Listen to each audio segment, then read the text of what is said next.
உழைக்க வேண்டிய வயசு இதுதான் என்று விமானம் ஏறி வந்தோம். வாழ வேண்டிய வயதும் இதுதான் என்பதை மறந்து, வெளிநாடு என்பது ஒரு வினோதமான சிறைச்சாலை. அதில் இருப்பவன் வெளியே வர துடிக்கிறான், வெளியே இருப்பவன் உள்ளே வர துடிக்கிறான். வெளிநாட்டில் சம்பாதிக்கும் குடும்பங்களே, ஆடம்பரத்தை குறைத்துக் கொள்ளுங்கள். நீங்கள் செலவு செய்வது பணம் அல்ல, சம்பாதிப்பவரின் வயதே.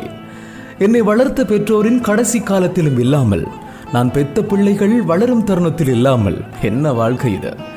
வெளிநாட்டு வாழ்க்கை ஒரு மெழுகுவர்த்தி போலதான்.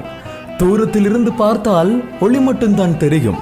அருகில் சென்று பாருங்கள், அவர்கள் உருகி உருகி கண்ணீர் வடிப்பது தெரியும். ஓடி ஓடி உழைத்தாலும் கையும் காலும் விரைத்தாலும் அன்பாக பேச யாரும் இல்லை.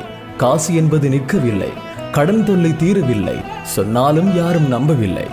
உழைக்க வேண்டிய வயசு என விமானம் ஏறி வந்து வாழ வேண்டிய வயதை தொலைத்து நிற்பதே இந்த வெளிநாட்டு வாழ்க்கை. உலகில் உள்ள வேதனைகளின் ஒட்டுமொத்த உருவம்தான் இந்த வெளிநாட்டு வாழ்க்கை. பிறந்த குழந்தைக்கு 1 வயது ஆன பின்னும் அப்பாவை பாரென்று அறிமுகம் செய்யும் அவலம் எங்களுக்கு மட்டும்தான்.